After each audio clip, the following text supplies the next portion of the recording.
February 8, 1945. 26,000 feet over the Rhine River Valley.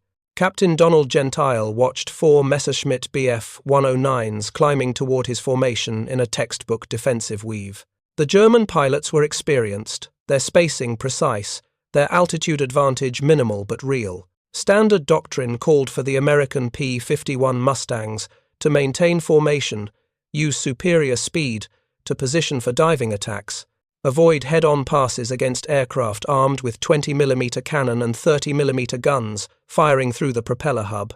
Gentile did the opposite. He pushed his throttle to war emergency power, pulled his nose up 15 degrees, and flew directly at the lead Messerschmitt. The combined closure rate exceeded 800 miles per hour. Both pilots would have approximately 2.5 seconds from visual acquisition to weapons range. The German pilot, who had survived 3 years of combat and accumulated 41 confirmed victories, did what every instinct and every hour of training demanded. He attempted to break away at the last possible moment, rolling left to avoid collision while maintaining firing opportunity. Gentile anticipated this exactly. He'd already compensated his aim point 3 degrees left of the Messerschmitt's nose. When the German pilot rolled, he rolled directly into Gentile's stream of 50 caliber fire. The BF-109's engine cowling disintegrated.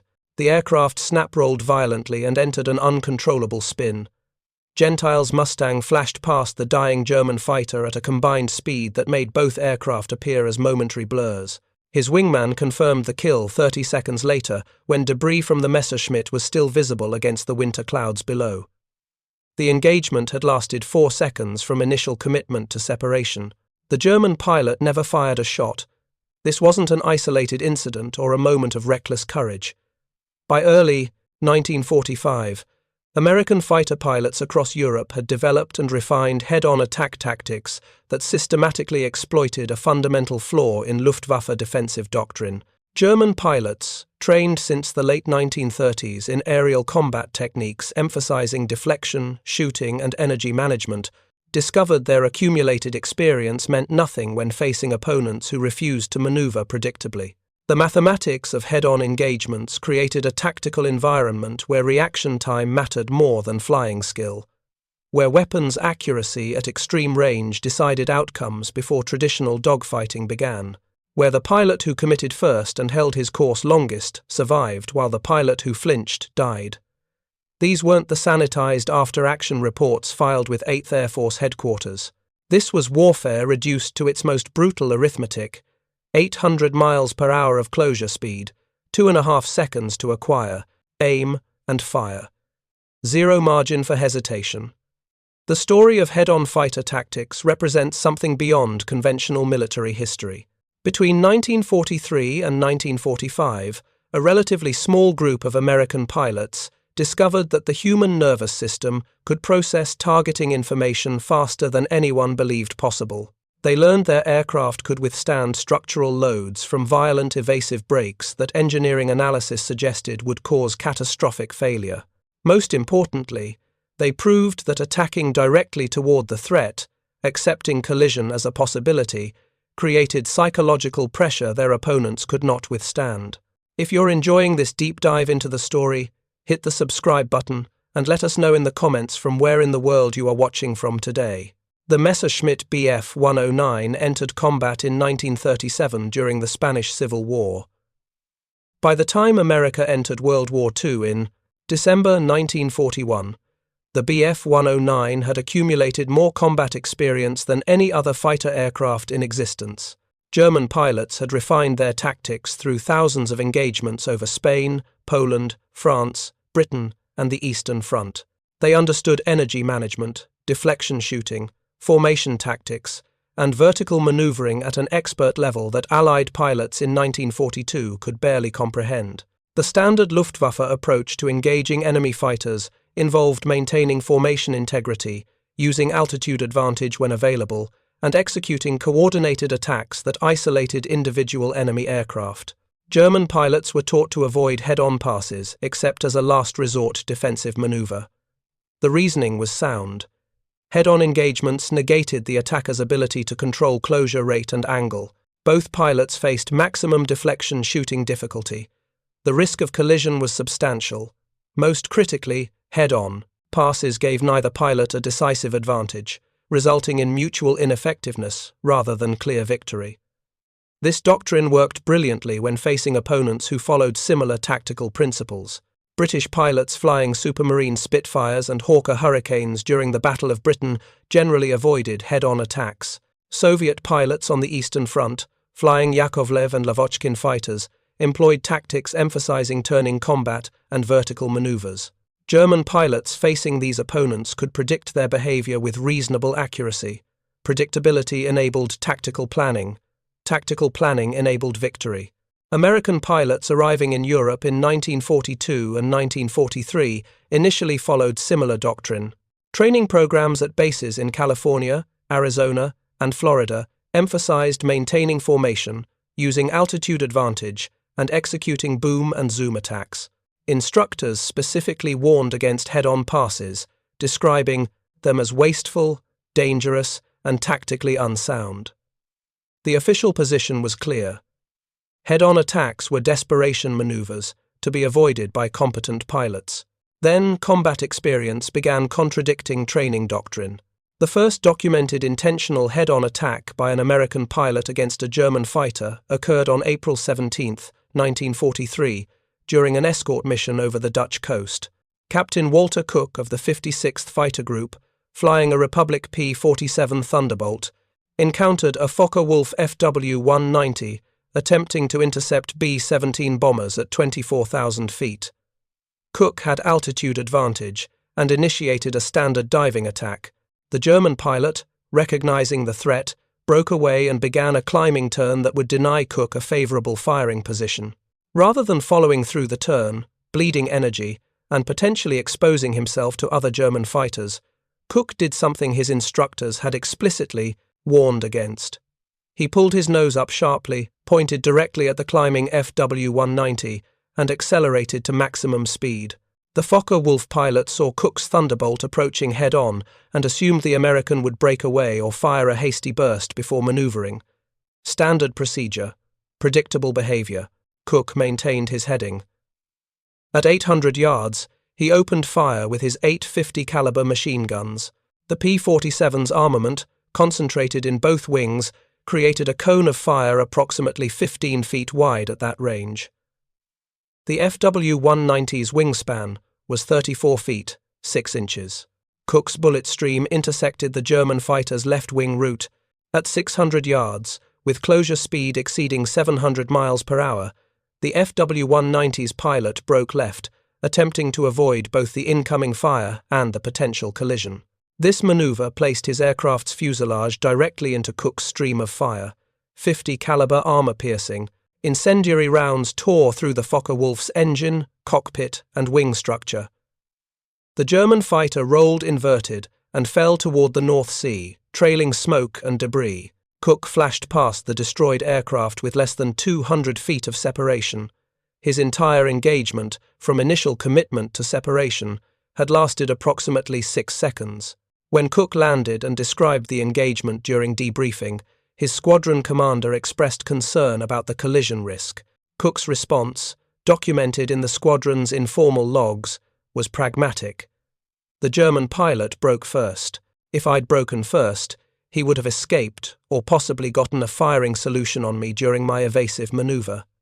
By maintaining course, I forced him into a choice between collision or evasion. He chose evasion and died. If he'd maintained course, we both might have died, but he chose to live a few more seconds and lost the opportunity to fight effectively. This logic was brutally simple but tactically sound. Head-on engagements created a psychological test of nerve that could be separated from traditional flying skill. The pilot who committed fully to the attack and held his course despite collision risk forced his opponent into a defensive reaction. That defensive reaction, whether breaking away or flinching in aim, provided the committed attacker with additional firing time and better targeting solutions. Within weeks, other pilots in the 56th Fighter Group were experimenting with head-on tactics. Major Gerald Johnson executed a successful head-on attack on May 21, 1943, destroying a Messerschmitt BF 109 that attempted to intercept his diving attack on another target. Lieutenant Robert Johnson, no relation to Gerald Johnson, used a head-on pass to destroy an FW-190 on June 13, 1943, during the same mission where he scored his first aerial victory. The tactic spread through informal channels, experienced pilots describing what worked during ready room discussions, squadron commanders noting successful engagements in after-action reports without explicitly endorsing the technique, fighter groups sharing tactical information during inter-unit briefings. By August 1943, head-on attacks had become an accepted, if unofficial, component of American fighter tactics in the European theater. The physics underlying head-on engagements created several advantages that weren't immediately obvious. First, closure rates exceeding 700 or 800 miles per hour compressed engagement timelines to a few seconds. This negated the experience advantage held by veteran German pilots. A pilot with 3 years of combat experience had no more time to react than a pilot with 3 months of experience. Everyone operated at the edge of human reaction capability. Second, high closure rates created substantial deflection shooting challenges for both pilots. However, American fighters typically carried larger ammunition loads than German fighters. The P-47 Thunderbolt carried 3,400 rounds of 50 caliber ammunition. The P-51 Mustang carried approximately 1,880 rounds. German BF-109s carried between 500 and 700 rounds of ammunition, depending on variant and weapon configuration. In a head-on pass, where both pilots fired and both missed, the engagement reset, but the American pilot retained more ammunition for subsequent attempts. Third, the structural characteristics of American fighters provided advantages in the violent evasive maneuvers following head-on passes. The P-47 could sustain positive G-loads, exceeding 8G, and negative G-loads, approaching 4G. The P-51 had similar structural margins. These aircraft could execute abrupt brakes without risking structural failure. German BF-109s and FW-190s were structurally sound but had narrower safety margins, particularly in negative G maneuvers. A violent, evasive brake that an American pilot could execute safely might overstress a German fighter's airframe. Fourth, American pilots discovered that their gunsight technology provided unexpected advantages in head-on engagements. The standard American reflector gunsight, projecting a lighted reticle onto a glass plate in front of the pilot, remained visible and usable even during high-G maneuvers.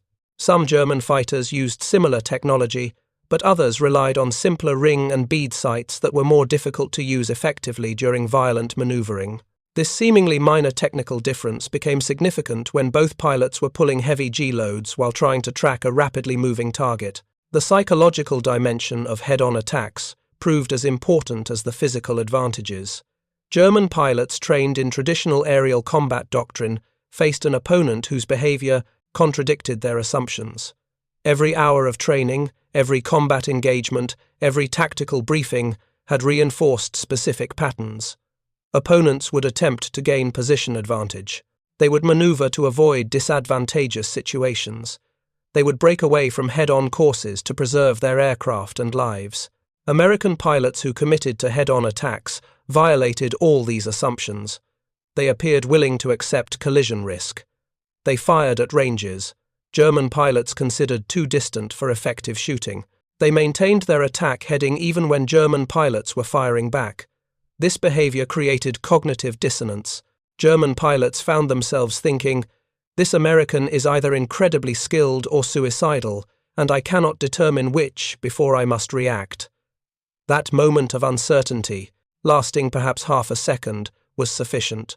Human reaction time from visual stimulus to physical response averages between 200 and 250 milliseconds under ideal conditions. In combat, with adrenaline, fear, and cognitive processing demands, reaction times extended to 300 or 400 milliseconds. A German pilot who hesitated for half a second while deciding whether the approaching American would break away had already lost the engagement. The tactical evolution continued through late 1943 and into 1944 as pilots refined their techniques. They learned to begin head-on attacks from distances exceeding 2,000 yards, starting their firing runs from ranges where German pilots didn't expect aggression. They discovered that opening fire at 1,000 yards, far beyond the range where hits were likely, created psychological pressure on opponents who saw tracer rounds streaking toward them well before they reached effective firing range themselves. Experienced pilots developed methods to maximize their firing time during head-on passes. Instead of flying directly at the pilot's opponent's nose, they would aim slightly off-center, perhaps 2 to 3 degrees, anticipating that the German pilot would brake in a predictable direction. When the German pilot initiated his evasive brake, he would turn directly into the American pilot's stream of fire. This technique, called leading the brake, required predicting opponent behavior with accuracy measured in fractions of a second.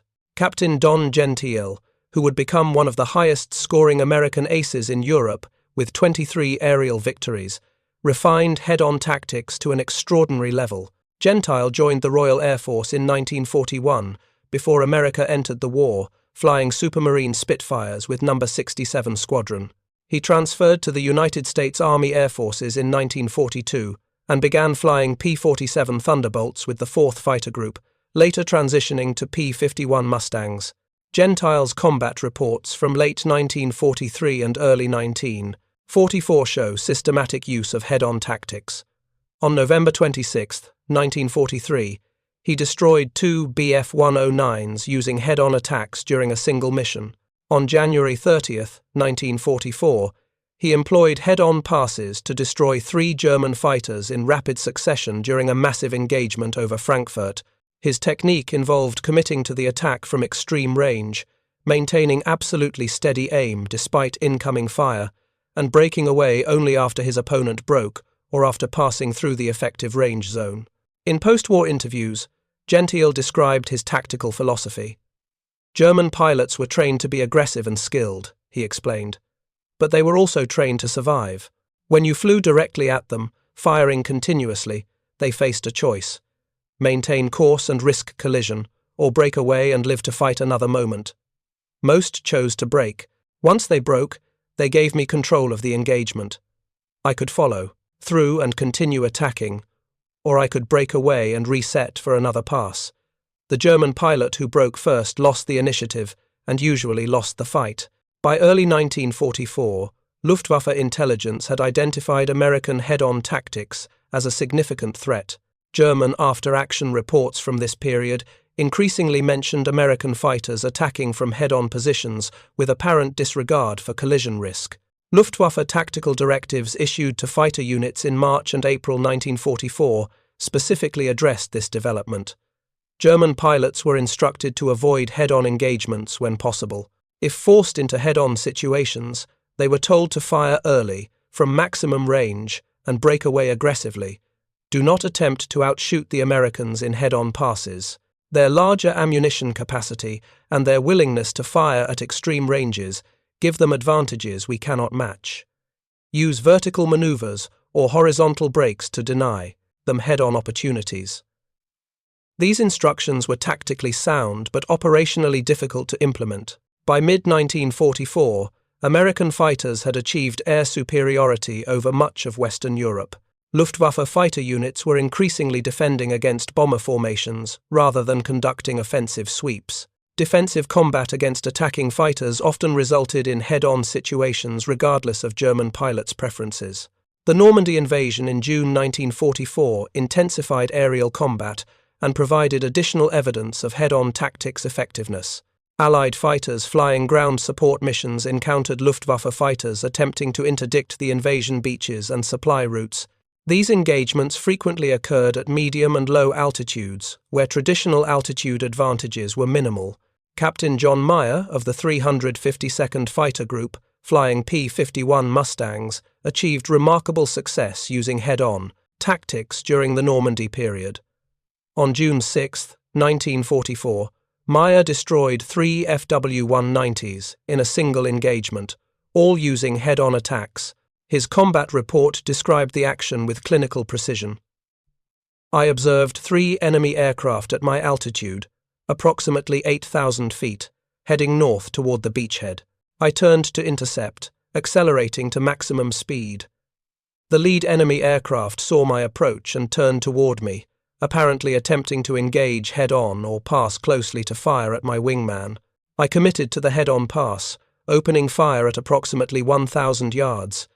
The enemy aircraft fired back, but broke left at approximately 400 yards.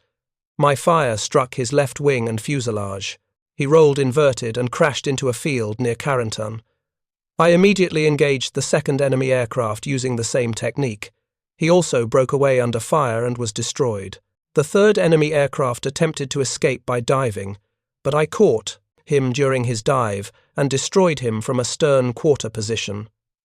Meyer would achieve 24 confirmed aerial victories during World War II, many using head-on tactics.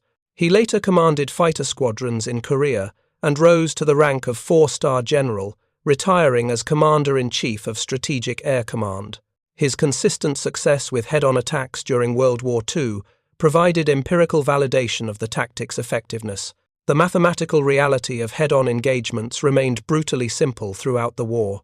At a combined closure rate of 800 miles per hour, pilots covered approximately 1,170 feet per second. From an initial separation of 1,000 yards, 3,000 feet, both aircraft would reach point-blank range in 2.6 seconds.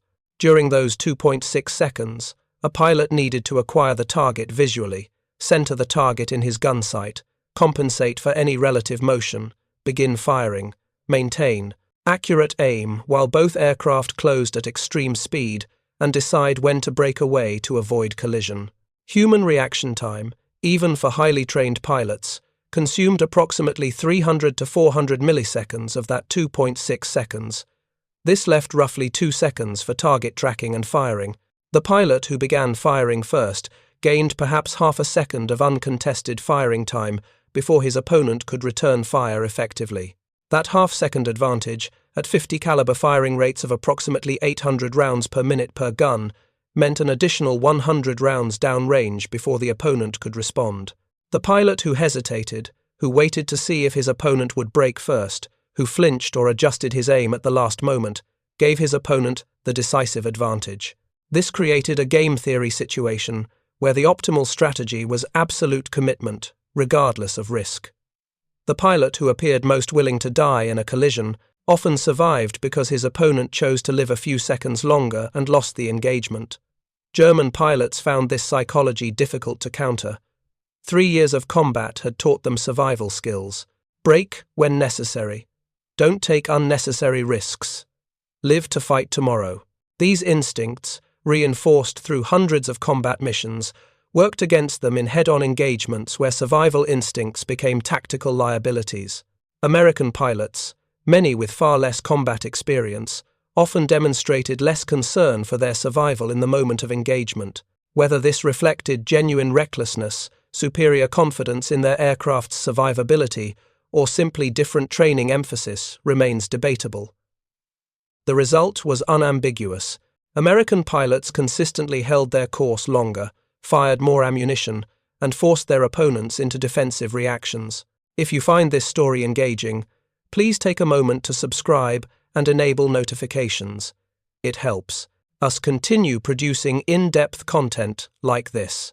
The arrival of the P-51 Mustang in large numbers during late 1943 and early 1944 provided American pilots with an aircraft ideally suited for head-on tactics. The Mustang combined long range, high speed, good high-altitude performance, and 650 caliber machine guns with 1,880 rounds of ammunition.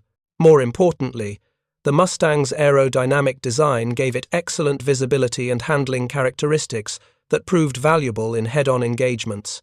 The Mustang's engine, the Packard-built Rolls-Royce Merlin V1669, produced 1,490 horsepower at rated power and 1,790 horsepower with water-methanol injection at war emergency power.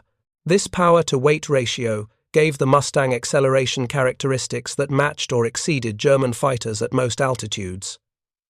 In a head-on engagement, the pilot who could accelerate faster during the initial commitment phase reached higher closing speeds and forced the opponent into faster decision-making. The Mustang's armament installation placed 350 caliber machine guns in each wing, positioned to create a tight convergence pattern at ranges between 200 and 400 yards. Pilots could adjust convergence settings to match their preferred firing ranges, but most Mustang pilots engaged in head-on attacks set their convergence between 300 and 400 yards. This created maximum bullet density at the range where head-on engagements typically reached their critical decision point. Major George Preddy, flying P-51 Mustangs with the 352nd Fighter Group, became the highest-scoring American ace, flying the Mustang with 26.83 confirmed victories. Preddy employed head-on tactics extensively during the critical months of air combat over Germany in 1944. His combat reports show sophisticated understanding of the geometry and timing involved.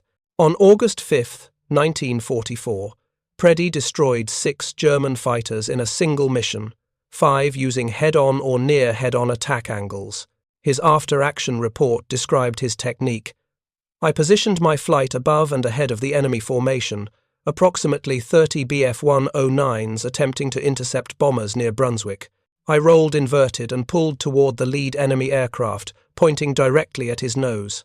I opened fire at approximately 1,200 yards and observed strikes on his engine at approximately 500 yards. He broke left and fell away, smoking heavily. I immediately engaged the next aircraft in formation using the same head-on approach. The entire engagement lasted approximately 4 minutes, and I destroyed 5 aircraft using head-on attacks before I expended my ammunition." Preddy's success that day wasn't exceptional among top American pilots. By mid-1944, multiple aces were regularly achieving 3, 4, or 5 kills per mission, using similar tactics. The common factor was systematic use of head-on attacks to create rapid decisiveness before German pilots could employ their experience and tactical knowledge effectively. The structural demands of head-on tactics required aircraft capable of withstanding violent maneuvering at high speeds. After firing and passing through the engagement zone, pilots needed to break away sharply to avoid collision and to prevent enemy wingmen from achieving firing solutions. These breaks often involved pulling 4 to 6 G-loads, while simultaneously rolling and changing altitude. The combination of high speed, heavy G-loads, and rapid control inputs created stress on airframes that peacetime engineering safety factors were designed to prevent. Both the P-47 Thunderbolt and P-51 Mustang proved capable of handling these demands. The Thunderbolt's massive structure and heavy-duty construction gave it substantial strength margins. Pilots could pull heavy G-loads repeatedly without concerning themselves about structural failure. The Mustang, despite being lighter and more gracefully designed, also demonstrated excellent structural integrity. The laminar flow wing and stressed skin construction provided strength without excessive weight. German fighters had comparable structural strength in most respects, but with some critical differences. The Messerschmitt BF 109's narrow landing gear, while not directly relevant to combat maneuvering, reflected a general design philosophy emphasizing minimum weight and maximum performance. This philosophy sometimes resulted in narrower safety margins. The Focke-Wulf FW-190 had robust construction, particularly in later variants, but its radial engine installation created higher frontal area and slightly lower aerodynamic efficiency at extreme speeds. These relatively minor differences became significant when both aircraft were maneuvering at the limits of their performance envelopes. An American pilot who could pull 6G in a high-speed break without concerning himself about structural limits had a psychological advantage over a German pilot who understood his aircraft had narrower margins. This psychological advantage manifested as greater willingness to commit fully to aggressive maneuvers, which translated into tactical advantage during the critical seconds of combat. The evolution of head-on tactics through 1944 demonstrated how rapidly effective techniques could spread through combat units despite absence of formal doctrinal approval. By July 1944, most American fighter groups in the European theater were teaching head-on attack methods to replacement pilots during their initial orientation briefings. The instruction remained largely informal, experienced pilots taking new arrivals aside and explaining what actually worked in combat, regardless of what training manuals said. Squadron commanders knew this instruction was happening. Some actively encouraged it. Others maintained plausible deniability, allowing veteran pilots to teach survival skills without official documentation. The reasoning was pragmatic. Head-on tactics were producing results. Kill ratios were improving. Bomber losses were decreasing. Pilot survival rates were acceptable.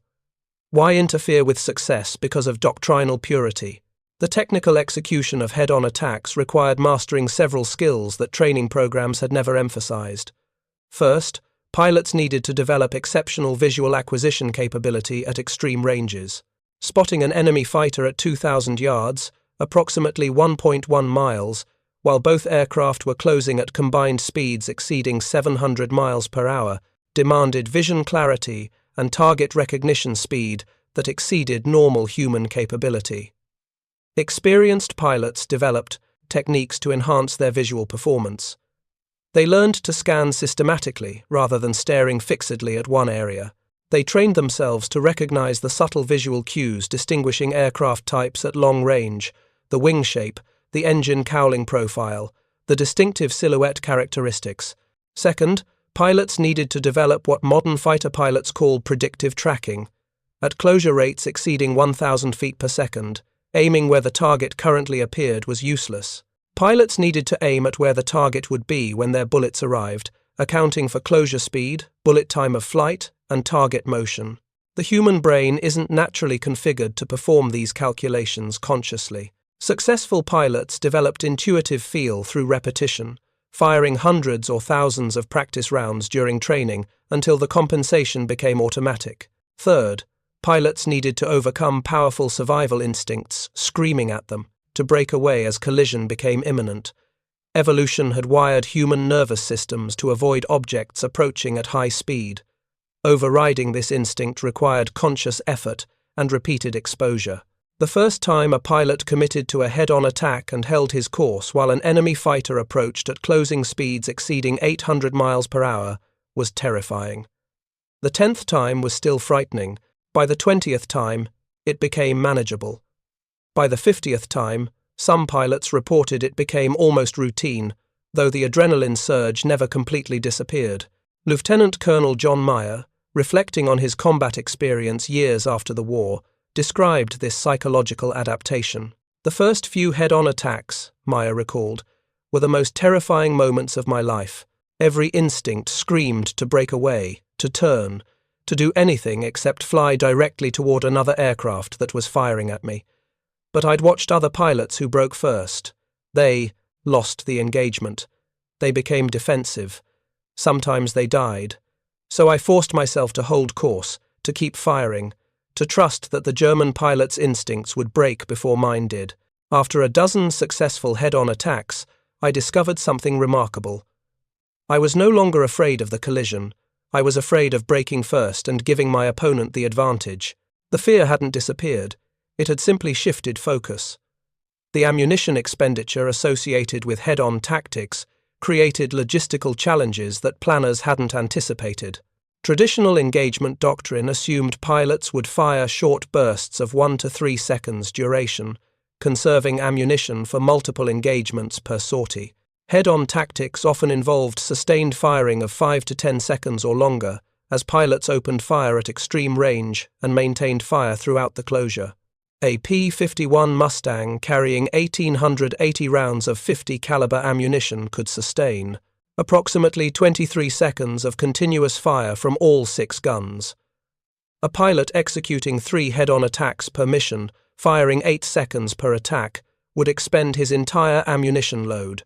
This meant pilots returning from missions with empty guns became increasingly common by mid-1944, contrasting sharply with earlier periods when most pilots landed with substantial ammunition remaining.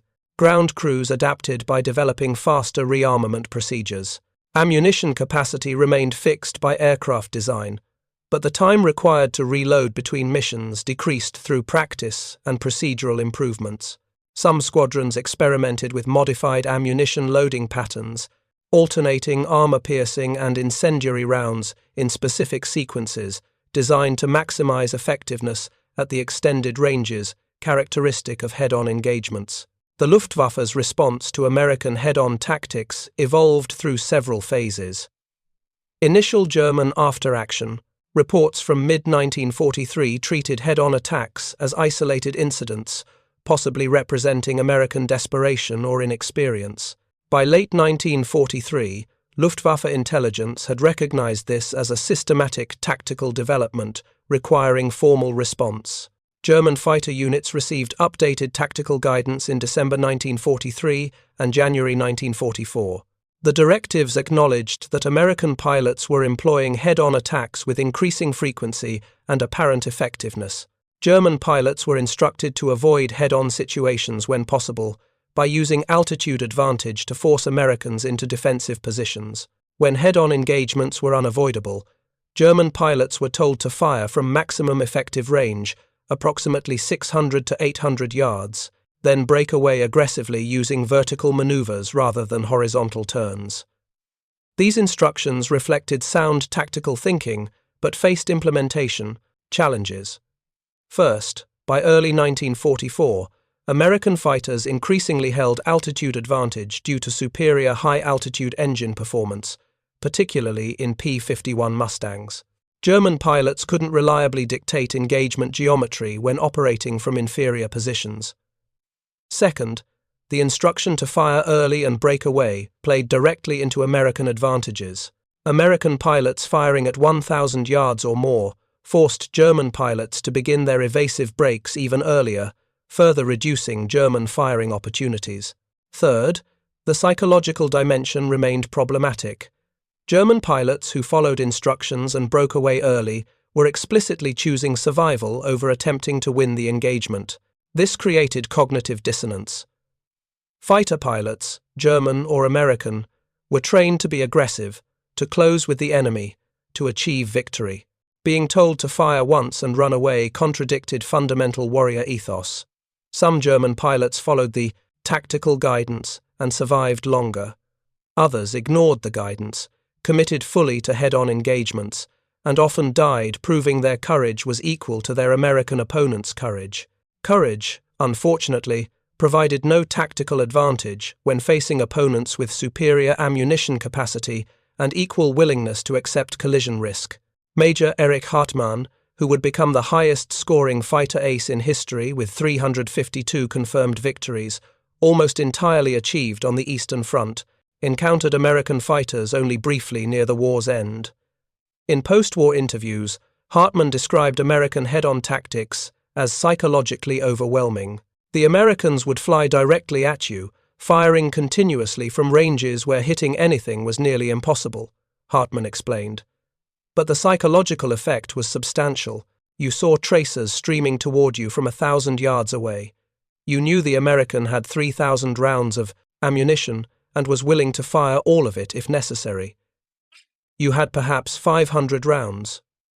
You could fire back, but matching his ammunition expenditure meant you'd be defenseless after one or two engagements. The mathematical reality forced you to disengage early. Once you disengaged, the American controlled the situation. He could pursue, or reset, or choose not to continue. You had surrendered the initiative. The introduction of jet-powered aircraft in late 1944 added new dimensions to head-on tactics.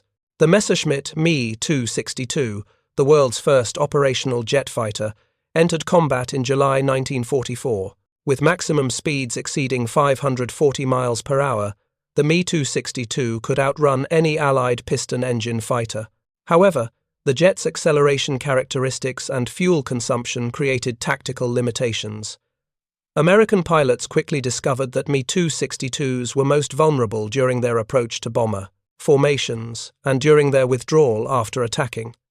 These phases required the jets to fly relatively predictable courses at speeds not dramatically higher than American fighters could achieve. Several American pilots successfully engaged Me-262s, using head-on tactics during these vulnerable phases.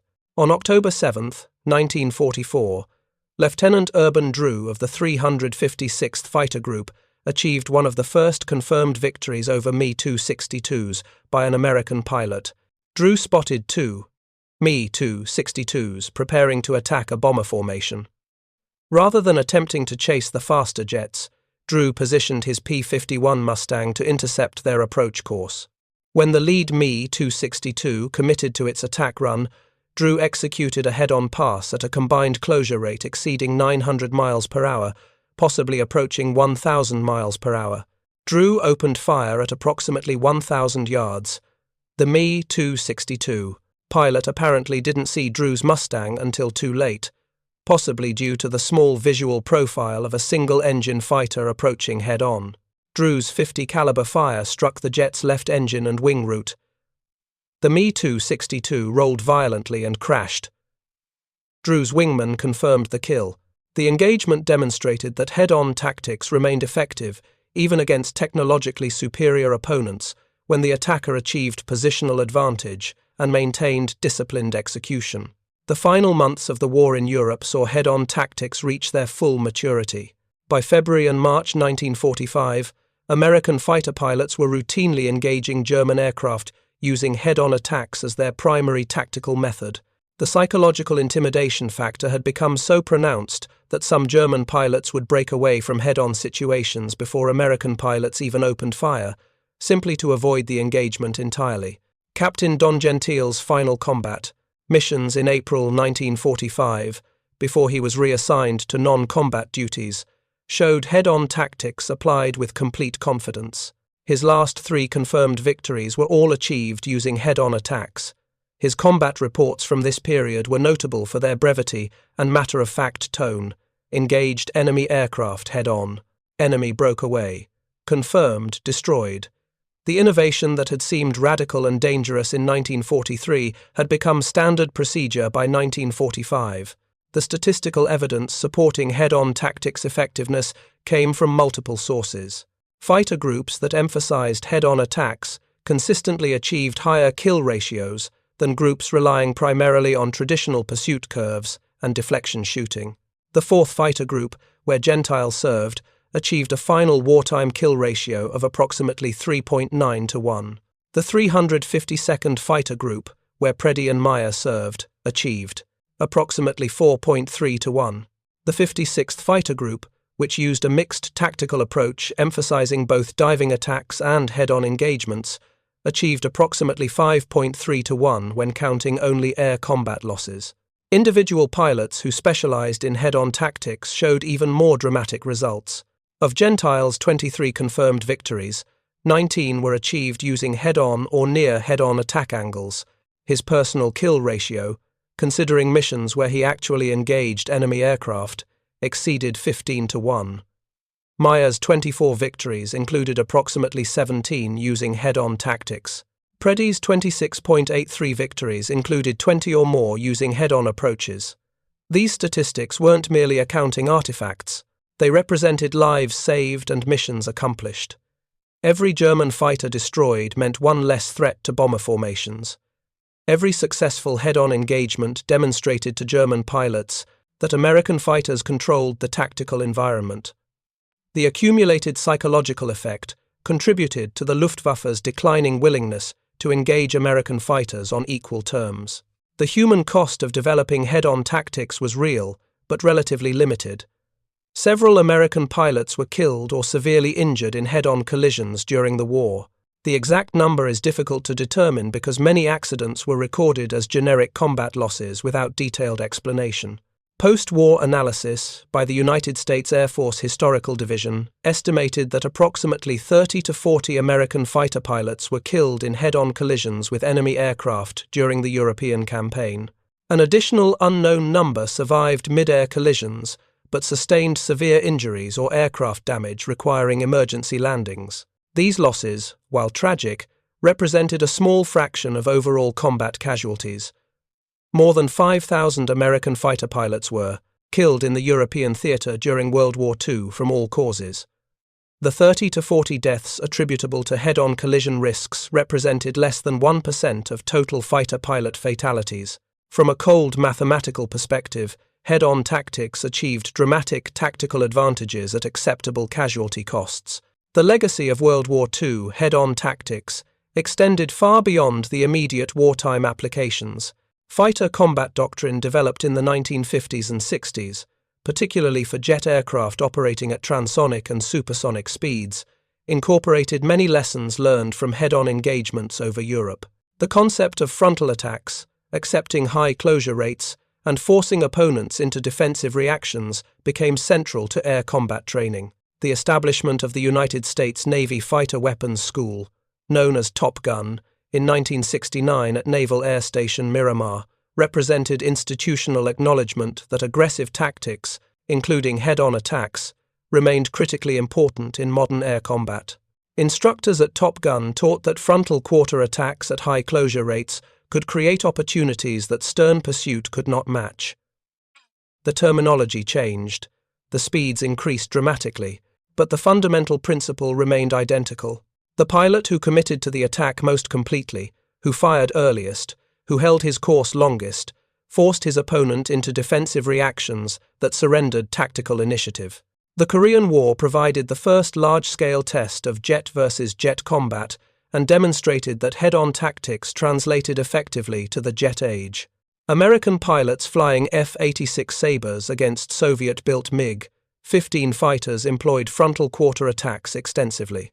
Captain Joseph McConnell, the top American ace in Korea with 16 confirmed victories, used head-on tactics for approximately half his kills.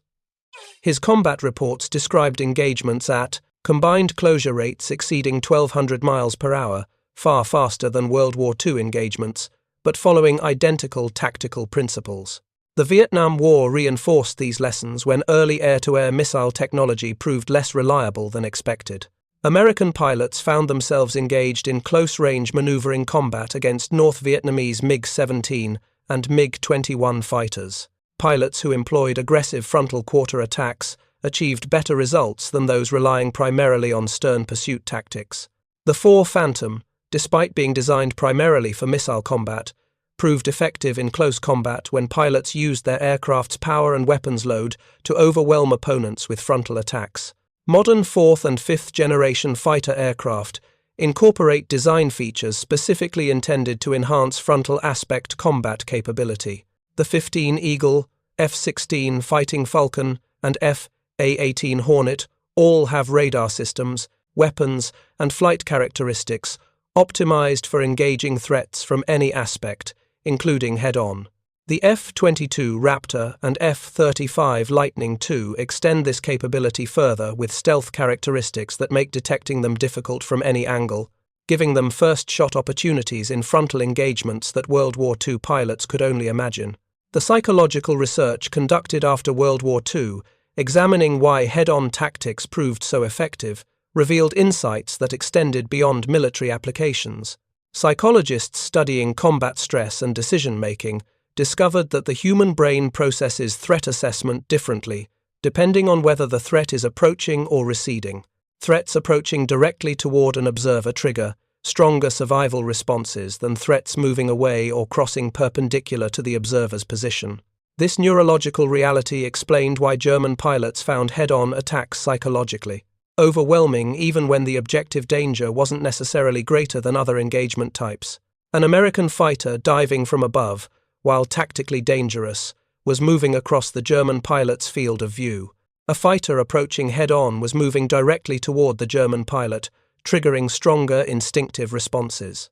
The pilots who could override these instinctive responses through training and experience gained decisive advantages over those who could not.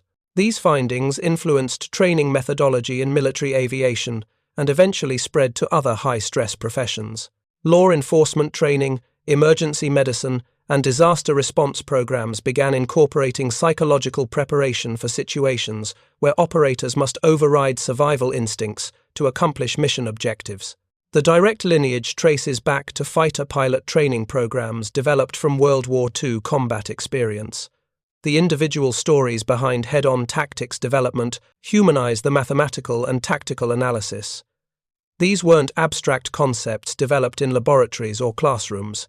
They emerged from desperate combat where young men, most in their early 20s, discovered that their survival required violating every instinct evolution had provided them. Captain Donald Gentile survived the war, returned to America as a highly decorated ace, and continued serving in the United States Air Force.